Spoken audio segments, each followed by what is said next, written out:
nyumaho iminsi yose nkiriho nanjye nzaba mu nzu y'Uwiteka iteka ryose. Kugirirwa neza n'Imana ni ikiganiro mutegurirwa n'umukozi w'Imana Pastor Gisagara Frank uyoboye itorero Kabuseri Christian Church cyangwa se icyicaro cy'umutambyi. Iki kiganiro mugikurikira kuri radio Umucyo 102.8 cyumweru guhera ku isambiri za mu gitondo kugera ku isambiri 45. Itorero Kabuseri rikorera mu murenge wa Kinyinya mu kagari ka Kagugu. Igihe ukeneye umushumba w'itorero Frank wamuhamagara kuri telefone igendanwa ni 0788800088 cyangwa se 0788469884 ni 0788800088 cyangwa se 0788469884. Turakurarikira kandi nawe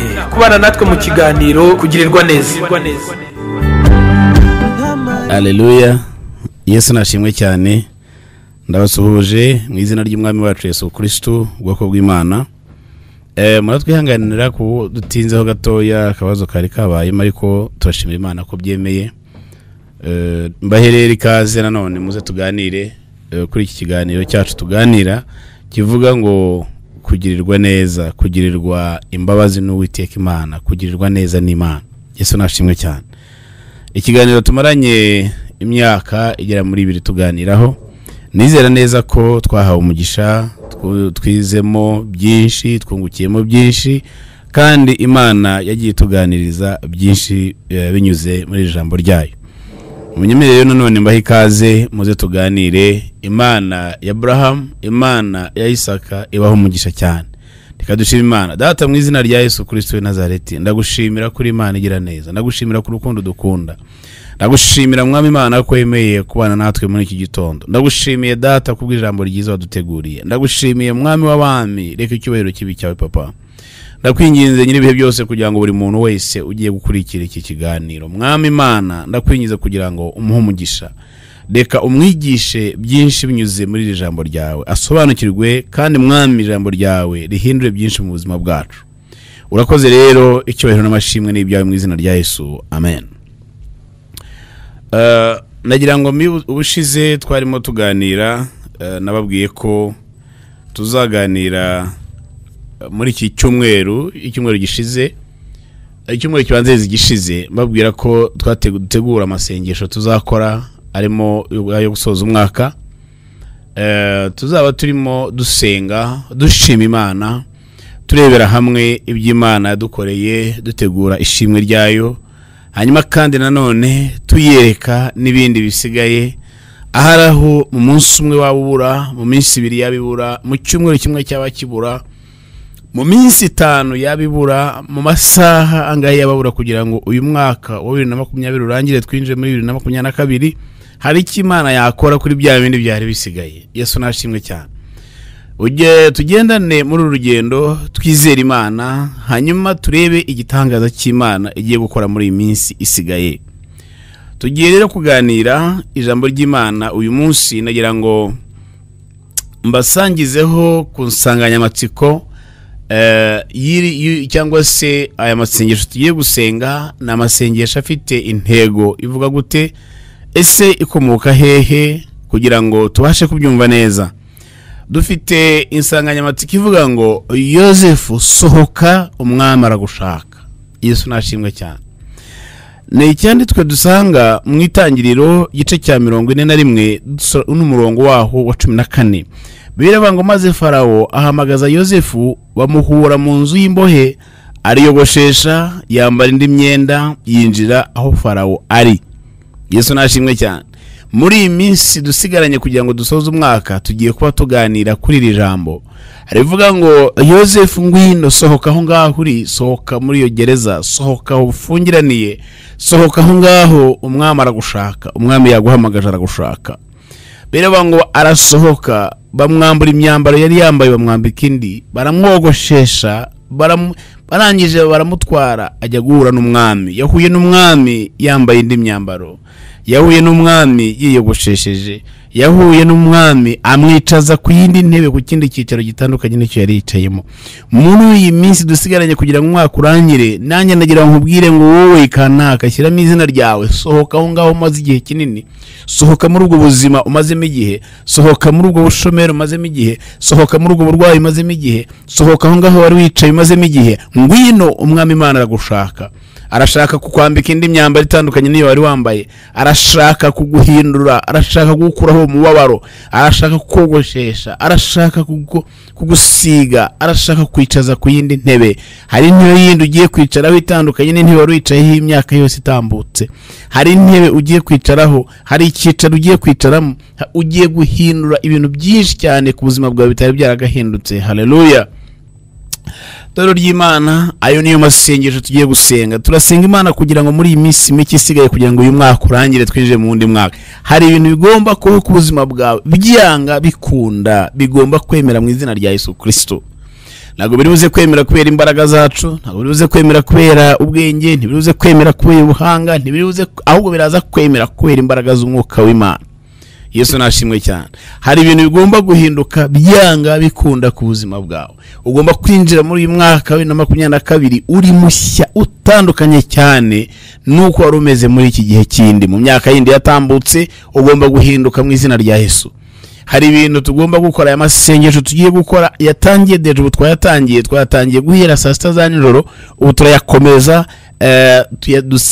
dukomeze dusenge kugeza igihe Imana iri buhindurire aya mateka. Byanga bikunda tugomba gusoza uyu mwaka dusenga, twinginga, turira Imana, dutakira Imana, twinginga, turwana, dukubita, dusenya imbaraga z'umwanzi kugeza igihe aho hantu uri buhasohokere, kugeza igihe uwo mwambaro wambaye ugizemo igihe kinini cyane uri buhindure, kugeza igihe uri buze guhinduka ukaba mushya mu izina rya Yesu Kristo.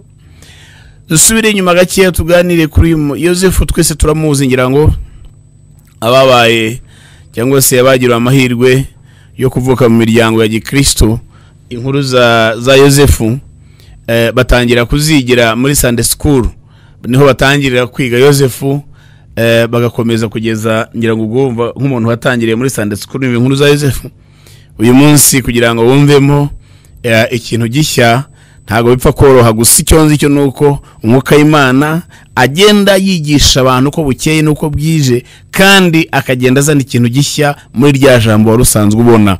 Icyanditswe ubusanzwe gisoma, ariko umwuka w'Imana yaza akaguha ubundi busobanuro bushyashya utari warigeze wumvaho. Nanjye nayirombwire kuri uyu munsi hari ibintu tugiye kumvaho kuri Yosefu, hanyuma bidutere ishyaka, bidutere imbaraga zo gushaka Imana, zo kwinginga Imana kugira ngo uyu mwaka tugiye gusoza tuwusohokemo, twije mu wundi mwaka twicarana n'umwami Imana, twicarana n'ibikomangoma, twicarana n'abakomeye. Bireba ngo ashinga Imana ikiri kuzimu kandi gakurayo. Reka dusohoka muri uyu mwaka usohoka aho hantu harumaze igihe kinini mu izina rya Yesu Kristo. Ngo niyo icisha bugufi kandi gashyira hejuru, niyo yimika abami kandi kimura n'abandi, niyo ikenesha kandi nayikiza. Muri iki gihe, muri iyi minsi dusigaranye, ndagira ngo habeho impinduka ku buzima bwawe. Ndagira ngo habeho impinduka zikomeye ku buryo umwaka utaha umuntu uzakubona azaba yibaza niba ari wowe yarazi muri iki gihe, cyangwa se niba ahuye n'undi muntu mushyashya. Yesu nashimwe cyane, torero ry'Imana. Ntabwo ariko bizahora, ntabwo tuzaguma gutyo.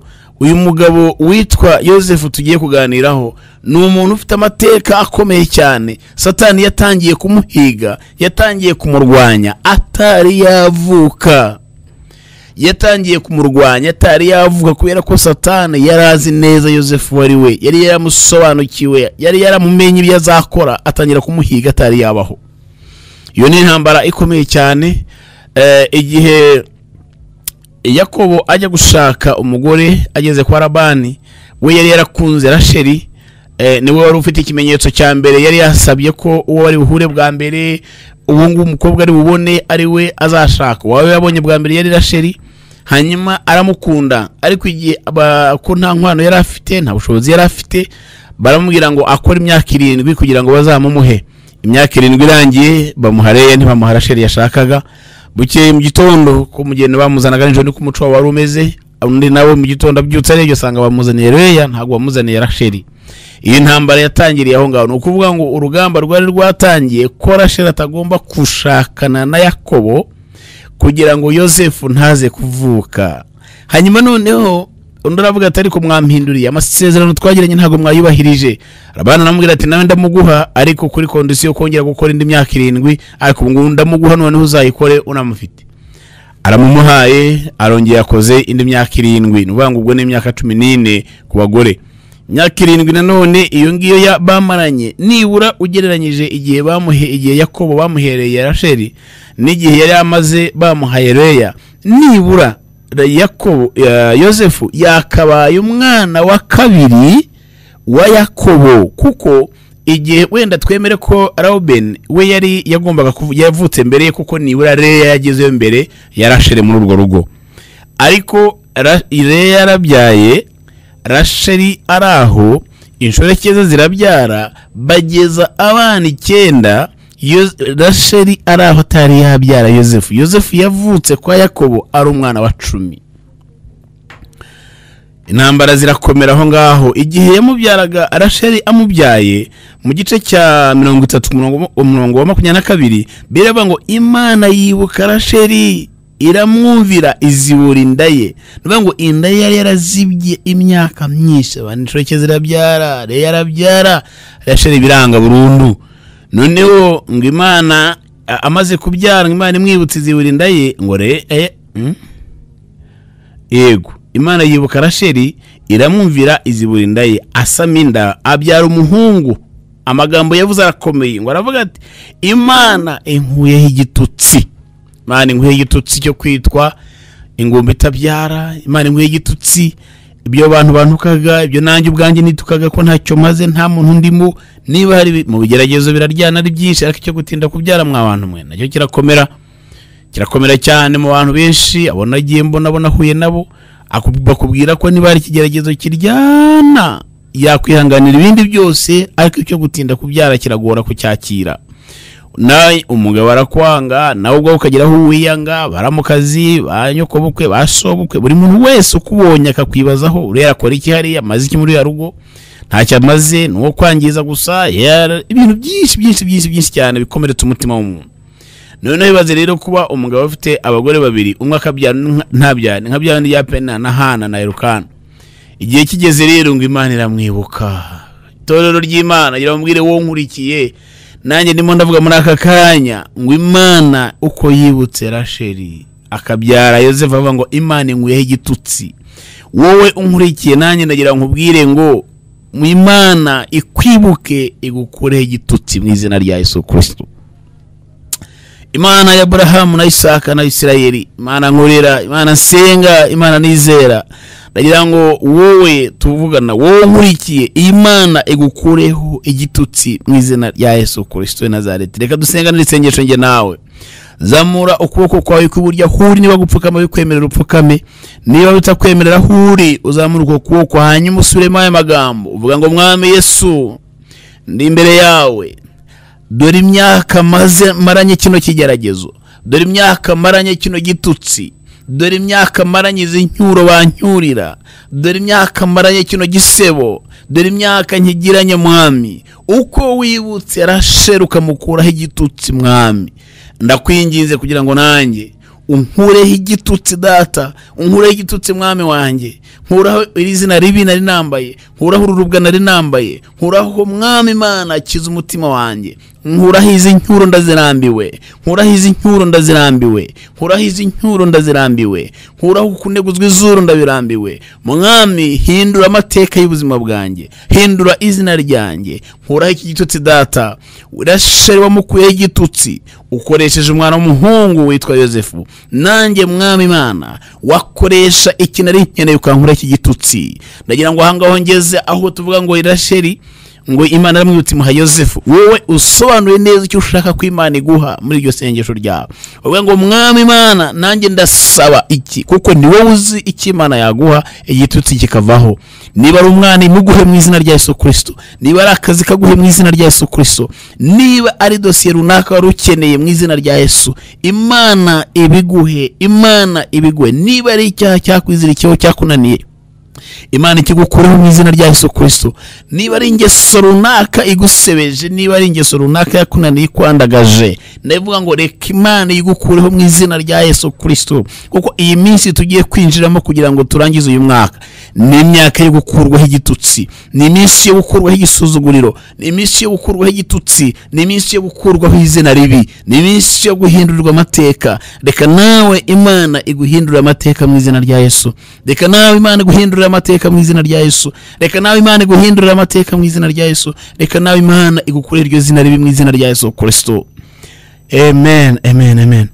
Rero bireba ngo Asaminda abyara umuhungu ati Imana inkwe igitutsi, ngo amwita Yosefu. Aravuga ati Uwiteka anyongera undi muhungu.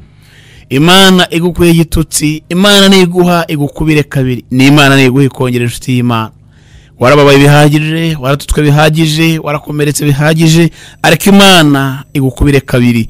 Imana iguhe kandi kongere. Imana inezeze umutima wawe, Imana inezeze umutima wawe, Imana inezeze umutima wawe, Imana ihaze umutima wawe ibyishimo. Ukomeretse igihe kinini cyane, ubabaye imyaka myinshi, wambaye igisuzuguro igihe kinini cyane, reka Imana igukure icyo gitutsi mu izina rya Yesu Kristo. Uwo Yosefu amavuko ye Satani yatangiye kumurwanya uhereye icyo gihe. Noneho uko yakuze akura ari umwana ufite discipline, ari umwana wubaha ababyeyi, ari umwana ukunzwe. Bigeze igihe Imana iza kumuha inzozi, itangira kumwereka uwazaba we mu myaka 30 n'ingahiri imbere. Imwerekera mu myaka 14, mu myaka 15, Imana irimo imwereka uwazaba we mu myaka iri imbere. Ngo agiye kubona ngo arota inzozi, barimo bahambira imibana n'abakuru be, ngo yawe yikubita hasi usigara uhagaze. Ageza naho yabonye ukwezi n'izuba n'inyenyeri 11. Icyo gihe yavugaga inyenyeri 11 yabonye mwiyerekwa, nagira ngo mabwire ngo murumuna we Benjamin yari atari yavuka. Atangira kubona ibizaba mu myaka iri imbere, atangira kwerekwa n'abantu bazaba hari batari babaho. Yesu nashimwe cyane. Igihe yazibwiraga Yakobo nawe byaramutunguye cyane, aravuga ati nibyo mwana wanjye byubonye ko kwizuba n'ukwezi ni ngewe na mama wawe, nawe izo nyenyeri 11 ni bene Sara bireba. Aravuga ati ariko se kandi ko numbona bakaba yari 10, ariko wari bafite isezerano ry'uko hari undi uzavuka. Yesu nashimwe cyane. Noneho muri izo nzozi ze uwo yarari we Satani atangira kumuhiga, atangira kumurwanya. Umwuka w'ishyari uhaguruka muri bakuru be, baravuga ngo uyu nguyu harya ngo yigize iki, ngo azadutegeka, azatuyobora, azaba umutware wacu, azaba umwami, baravuga ngo reka tuzamupangire. Umunsi umwe papa aza kumubwira ngo nagenda ajye kureba bakuru aho baragiye.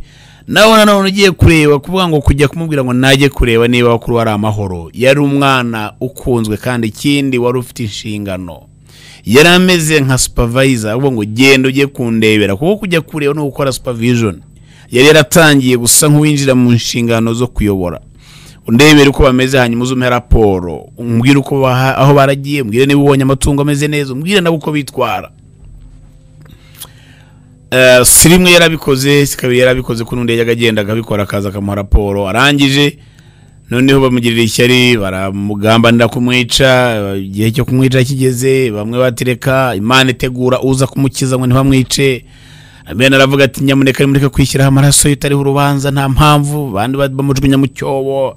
Haba haje Yuda atanga inama ati reka tumugurishe bari abantu. Hari haje abacuruzi bigenderaga ba Ishmael. Barangira no baramugura, baramutwara mugurisha wo muri Egiputa, agera kwa Potifari. Wene mo ndihuta cyane kuko aho ngaho ntabwo ndi bahatinde cyane. Ageze kwa Potifari, arakora, aba umukozi wa Potifari, arahaba. Ariko ngo umwuka w'Imana akabana nawe, akagira ubwenge, akagira ibakwe, ntagira ubunebwe. Arakora ku buryo yageze igihe cyuko sebuja amureba akamwishimira. Ni ibintu bigoye kugira ngo umuntu wakuguza amafaranga ye, wivuga ngo araguhemba, wakuguza amafaranga, akagutanga amafaranga, akakuzana nk'umucakara kugira ngo uzakore umushimishe. Ni ibintu bigoye cyane, ni ibintu bigoye kuko uzarebe mu kazi niyo yaba ari umwana wawe mukorana cyangwa umukoresha, iminsi yose umubona amafuti, mubona ubunebwe, mubona ibi, kugira ngo rero uzabeho ahantu ukora. Noneho umuntu ukorera yaranakuguze, yaragutanze amafaranga ye, ukazageza ku gihe akubona akavuga ati uyu mukozi ndamwishimira, nkorera neza, akaguha promotion, akakubwira ngo nkugize manager, nkugize overseer w'imishinga wa project zanjye zose. Nago Potifa yari afite project imwe. Ndagira ngo mbafashe mu byumve neza urwego yari afite na business yari afite na appointment yari afite. Ntago Joseph yari umuntu wavuga ngo yakoraga akazi kamwe, wavuga ngo yakoraga mu rugo, ngo yarasuzuguritse gutya, ngo no. Joseph yajeraga amaproje atandukanye y'umugabo witwaga Potifari. Yari umuntu ukomeye w'umujenerali mu ngabo zo muri Egiputa, yari umuntu ushinzwe security y'umwami, yari umuntu ukomeye cyane mu gihugu. Rero abantu bari muri izo nzego ni nk'uko uyu munsi bavuga ngo umuntu niwe ushinzwe imishinga ya generali runaka. Ushobora kuzasanga uwo generali afite wenda company ya security, usange afite amato hari inyanja, usanga afite amafamu arimo inka, usanga afite imirima hose niko hari abakozi, usanga afite ama business mu mujyi, usanga ayo ma projet yose Joseph ni wari yahagarariye. Wa muntu waguzwe wagiye ari umucakara, Imana igendana nawe, Imana ibana nawe, igikundiro cy'Imana kimubaho, ubwenge bw'Imana bubana nawe, ageze ahabwa promotion mu gihugu imeze gutyo. Biza kugeza igihe rero nukuvuga ngo mwibuke ko igihe bene se bamugurishaga yagiye yambaye ubusa, bamwambuye umwambaro yari yambaye, se yari yaramuhaye, barawushwanyaguza, bica inama bashyiraho amaraso, barangije batwarira papa we bamwereka ikintu. Nukuvuga ngo cyari ikinyoma ariko gifite ibimenyetso bifatika. Haryo umuntu aba afite ibinyoma byinshi cyane byo kubeshya, ariko kubera ko yitegura kuzabeshya akabanza gutegura noneho ibintu bizashyigikira cya kinyoma cye. Kubera ko arimo arategura kubeshya, arimo arategura ikinyoma kizamufasha kugira ngo arategura ikimenyetso kizamufasha kugira ngo bya binyoma bye bizemerwe ko ari ukuri. Ibi ni ibintu duhura nabyo buri munsi, aho umuntu agenda agahimba dosiye akabeshya, akagushyira muri dosiye kandi ari we arimo kubekera kugira ngo uzabe igihamya cyo ko ibyo avuga ari ukuri. Nabo nibyo bari bakoze, bafata ikimenyetso bamubwira se bati dore inyamaswa twagiye mu nzira aho twagendaga twiragiriye, ntabwo twari tuzi ko yaje kutureba. Tugeze hano twasanga umwenda washwanyaguritse, dore uko wabaye hareba amaraso, umwenda washwanyaguritse, ati koko inyamaswa yamuriye. Saza arababara abati nzarinda njya mu nda y'isi nyifite akagahinda. Abaho ngaho, ariko abandi bari bazi neza ko atapfuye. Aramugurishije aragiye abayeyo, bivuga ngo abo bamuguze baba baramuhaye akenda kambara, baba baramutwaye yambaye ubusa, ariko bamugura baba bamuhaye yambaye ubusa ko umwenda yari yambaye bari bamwambuye. Aragenda, agezeyo ninjya gusoza ndaza kubabwira nanone imyambaro ine umuntu yambara. Ngira ngo nkubwire ngo witegure kwambara umwambaro wa kane muri iyi minsi tugiye mu y'amasengesho. Uriya mwambaro, hari umwambaro uri bwiyambure, hari n'undi mwambaro uri bwambare. Ni impamvu nari mvuze kuri uwo mwambaro wa Yosefu. Barawumwatsa uwo nguwo, barawushwanyaguza, barawutwara. Nubango ubuzima bwe n'ababyeyi be n'igikundiro yafite ku mubyeyi n'ubutesi yari afite n'ubwana bwiza no kubyuka mu gitondo bamuhacyaye bamufata neza, byare birangiye bashwanyaguza umwambaro we. Cyari kimenyetso cyo gushwanyaguza, cyo kwangiza ubuzima bwe imbere ya papa we na mama we. Barangiye batwara umwambaro barawubereka. Umwana w'umuhungu aragenda, aho ageze mu gitondo agiye kubyuka batudara akazi ngako uzajya ukora ibi nibi. Agezeyo bamuha undi mwambaro arambara, waruso umwambaro w'ubucakara ujyanye n'akazi yari yambaye. Muri ya myambaro tujye twambara nigeze kwigishaho, ntabwo ndi buyitindemo, ndibaza iyo ngisho ngira ngo no kuri YouTube irahari. Umwambaro umubyeyi kwambika, umwambaro uniforme y'akazi aho uri umupolisi cyangwa uri umusirikare, umwambaro uranga akazi kawe. Uwo nawo ugira imiroho yawo, ugira intambara zawo, ugira amashyari yawo. Uko umwambaro wo mu rugo ugira amashyari yawo, ni nako n'umwambaro wo mu kazi nawo ugira amashyari yawo. Barakwambika ejo bakuzamura bati ni kimenyane ntaturusha gukora, kandi nyamara urabarusha gukora. Ejo urwego ugezeho bagatangira gutega imitego kugira ngo bazagusinyisha ibintu bitari byejo bazgushyirishemo, bagatangira kugambanira. Ejo bakakugira inama zitari zo kugira ngo ufate imyanzuro ipfuye, ejo nabyo bazabihinduka bagutegeshe. Aho ni intambara zo mu kazi. Gihe kigeze nanone cyo kwasohoka aho ngaho kwa Farawo, Yosefu yahoraga ahantu yajyaga kuva yahakurwaga n'imbaraga zikomeye cyane, kuko muri we yabaga atari buze kuhava. Ariko kwa Potifari noneho ngo umugore wa Potifari ashaka yuko babana, ashaka yuko baryamana. Arangije Yosefu aramuhakanira, aramubwira ati databuja yanyeguriye imitungo ye, yambwiye kujera ibye byose, ariko kandi ntago wigeze akuma kuko uri umugore wa databuja. Arangije aramubeshya ageze mu cyumba amufata amwambura umwambaro warawusigarana nk'ikimenyetso. Ni ukuvuga ngo mu bundi mu yandi magambo bwari ubuhanuzi nawe yamuhanuye kuvuga ngo ubuzima bwawe, umwambaro wambariye hano iwacu, ibyo wakoraga hano iwacu, uyu munsi ndabikwambuye, birarangiye.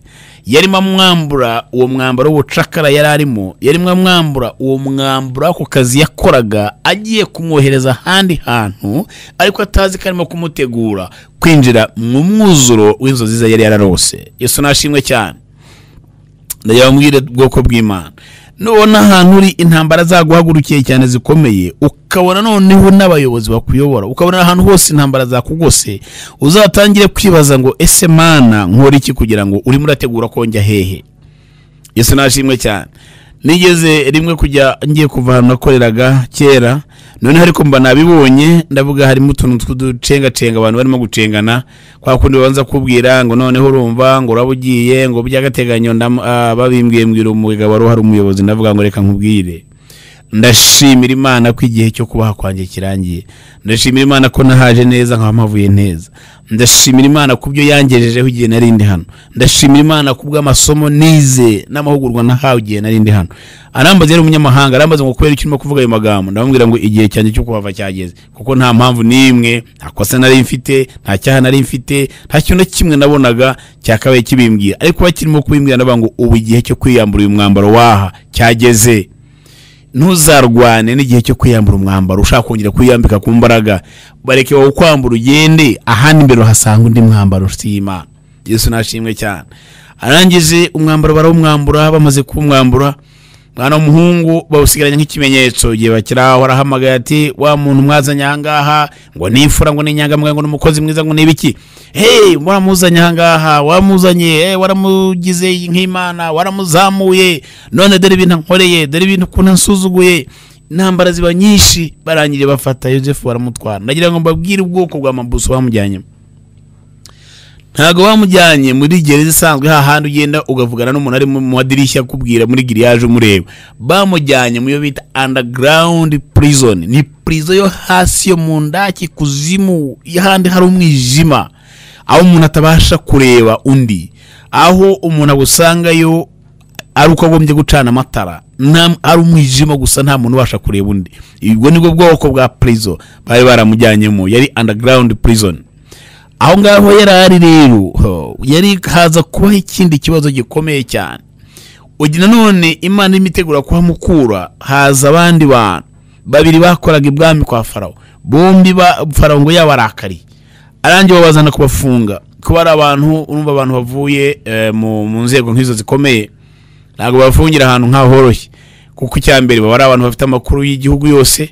Umuntu wari ushinzwe umwami, barabahereza be, umuntu ushinzwe kugaburira umwami, ushinzwe kumuha ibyo kunywa, n'ushinzwe kumutekera kugira gute kwakira abashyitsi baje mu rugo. Abantu bose, guverinoma yose abayizi, mu minisitiri uzajyaho n'uwagiyeho, uwa umudepite, buri muntu wese amuzi. Amanama menshi niyo batayatumiwemo, ariko iyo barimo baseriva ibivuga barabyumva, baba bari kumwe n'abantu baho, amakuru yose baba bayafite.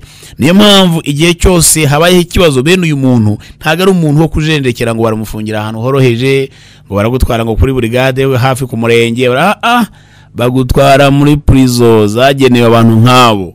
Uwo nguwo abo nibo bajyanye abo bagabo, bahasanga Yosefu bafungirwa mu byumba bitandukanye, ariko nabo bari muri iyo prison, underground prison bari barimo, no bamusangamo nabo.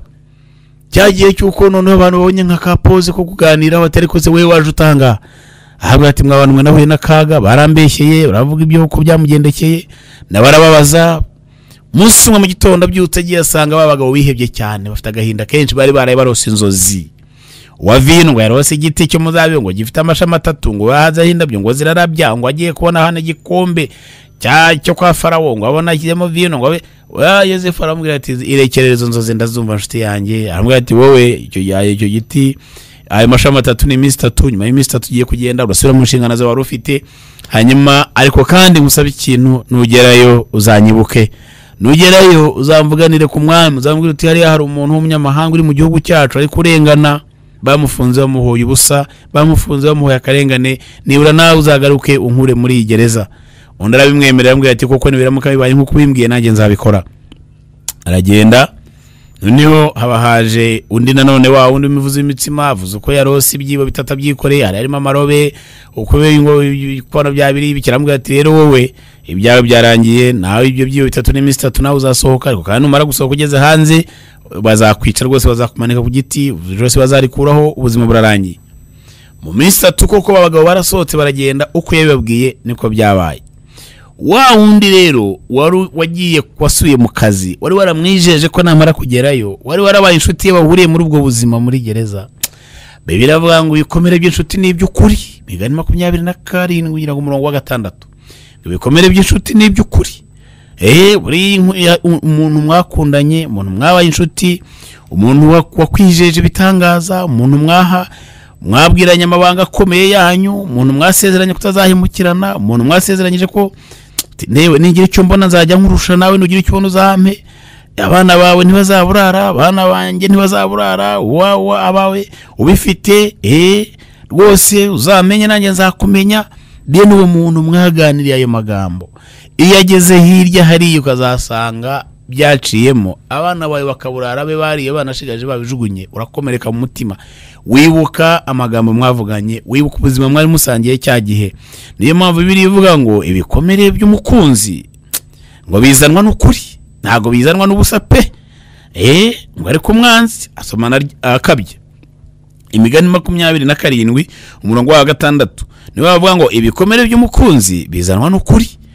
Yosefu agira igikomere cy'umukunzi bari barahuriye muri gereza aravuga ati uyu mugabo twabanye muri ubu buzima ibyo twaganiriye byongeyeho noneho no kubona izo nzira murotoreye zarasohoye tukumvikana ko ntagera ibwama zanyibuka yamara kugera akanyibagirwa. Yosefu abaho yambaye noneho wa mwambaro kwa Farawo barawumwatse nabo barawusigarana cyokora none Imana ishimwe ibi nabyo ndabikunda kwiyogiye kuva ahantu umwambaro wawo wasiga. Kwa Yakobo yahasize umwambaro w'ubutesi kwa Farawo yahasize umwambaro w'ubucakara muri gereza ahasiga umwambaro w'ubufungwa buri hantu hose waciye ntuzatwara igishwanje cyawo ntuzatwara umwambaro wawo ntuzatwara igikomere cyawo ntuzatwara umutima mubi haguteye nuhasohoka uzagenda ushimira Imana kuzajya uvuga ngo nta muntu wamemukira nta muntu wangambanira nta muntu wanyicisha ntago wabikora ngo byemere Imana itabyemeye. Bimwe mu bintu bijya bimfasha mu buzima bwanjye nuko nzi ko ubuzima bwanjye bugengwa n'Imana butegekwa n'Imana nta kintu na kimwe wankorera ngo cyemere Imana itacyemeye. Nanone iyo kibaye ari kibimbwira Imana ngo ndagira ngo mfashe simba umuswa muri iki kigeragezo simba umuswa muri iri somo ntirinanire nzasohokanemo amanota meza cyane washakaga ko nzakuramo kuko mba namenye ngo n'Imana igiye kunyigisha irindi somo nkabwira Imana ngo wa Mana we rero ubu buzima nijiyemo iki kigeragezo mbona ntacyo gitwaye ndabizi ugiye kunyigisha hari amasomo ngiye kwigamo uzandinde kurangara ndashaka kuzafata isomo ku isomo ikibazo ku kindi ku buryo cyo gukora ikizami ngiye gusohokamo ndimo gutsinda uwo munsi sinzasohokere mureshe sinzatsindire nibara muri 50% nzasohokanemo grade distinction uvuge ngo nibyo koko iri somo wararitsinze. Ikindi kintu nkundira Imana mucuti yanjye iyo watsinze isomo Imana buri irahambaye Imana ni nka kaminuza buriya muri kaminuza niyo waba warize ugasasuspend imyaka ingaye ugahindura ikigo ukajya ku kindi isomo wize kandi ukaritsinda ntago ushobora kurisubiramo. N'Imana ikigeragezo yaguhaye ukagitsinda ntago ushobora kugisubiramo ahubwo ikuzanira ibindi kuko biba bihari byinshi.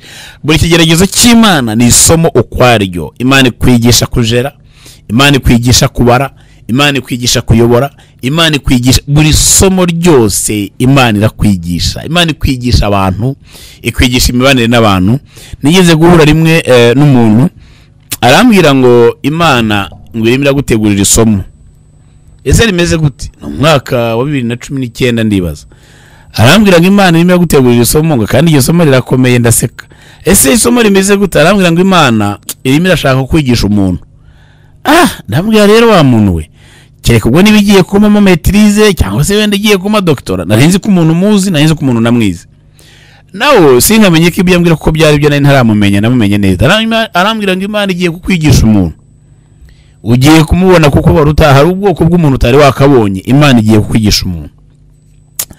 Bibaho ngaho nanone twongeye duhura bwa kabiri arambwira ati ari ku isomo se wari waritangira arambwira ngo Imana irashaka kwigisha umuntu, ariko ntatekereza ko umuntu muzi. Nkahera ngati ko numva umuntu muzi bihagije, kubikomere by'inshuti mbifite, kubikomere by'abavandimwe mbifite, kibikomere byaca hari umuntu ugiye kuza we n'uwuhe. Ariko kuko yaraje nsanga hari ubwoko bw'igikomere ntari nakabonye, ntari nagakwiye ku muntu. Hari ubwoko bw'isomo ntari nakabonye, naryiga maze kuryiga mbwira Imana ngo undinde ntirinkomeretse, undinde singendana igikomere, uko ndisohokemo ndi muzima, kugira ngo ejo nimpura nawe cyangwa nkahura n'undi muntu wese ufite isano nawe ntazamurebera muri ya shusho ya bya bihe nanyuzemo kubera we. Wowe uzandinde gusa nk'Imana, uzankiza umutima wanjye. Ikintu nkundira Imana iyo yisabye irabikora. Imana igutambutsa neza, isomo yo waritsinze uragenda. Ikibi ni ukurwana no kwanga kwiga no kwanga kuryiga ugakanga ukagaruka murahangana kugeza igihe uzaryigira mfite y'Imana. Iyo ugiye gutinda mu gushaka kwisibiza cyane, Yesu nashimwe cyane.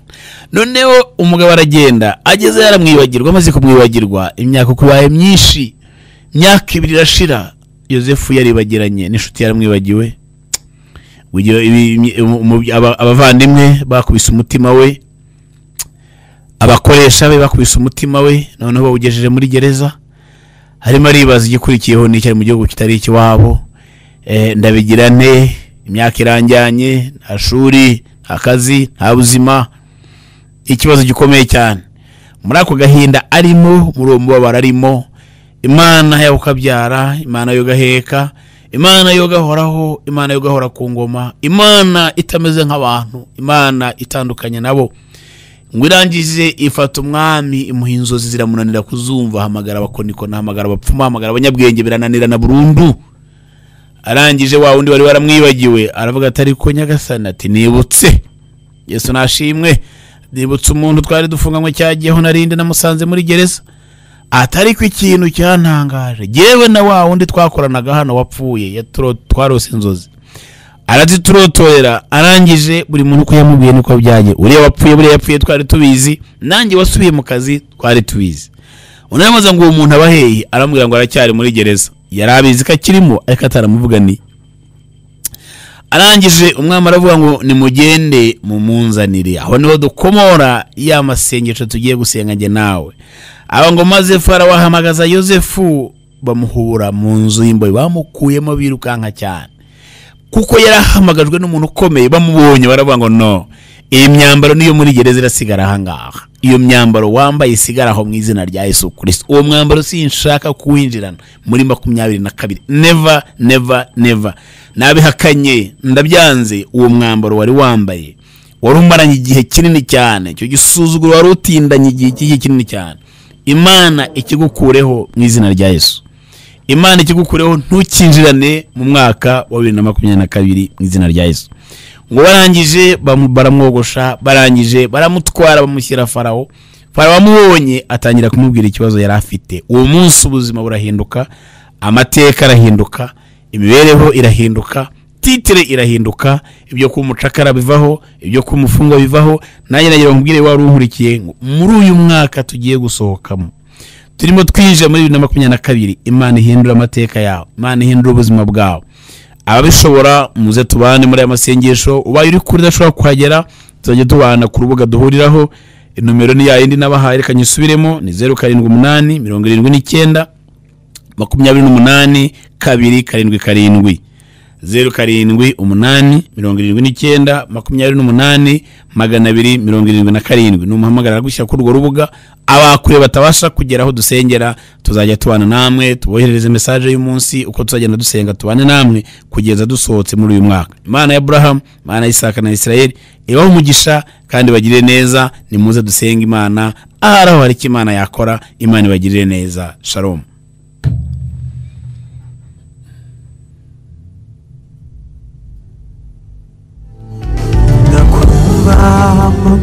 Nukuri kugirirwa neza n'imbabazi bizanyomaho iminsi yose nkiriho, nanjye nzaba mu nzu y'Uwiteka iteka ryose. Kugirirwa neza n'Imana ni ikiganiro mutegurirwa n'umukozi w'Imana Pastor Gisagara Frank, uyoboye itorero Kabuseri Christian Church cyangwa se icyicaro cy'umutambyi. Iki kiganiro mugikurikira kuri Radio Umucyo 102.8 cyumweru guhera ku 2:00 za mu gitondo kugera ku 2:45. Itorero Kabuseri rikorera mu murenge wa Kinyinya mu kagari ka Kagugu. Mu gihe ukeneye umushumba w'itorero Frank wamuhamagara kuri telefone igendanwa ni 0788800088 cyangwa se 0788469884 ni 0788800088 cyangwa se 0788469884. Turakurarikira kandi nawe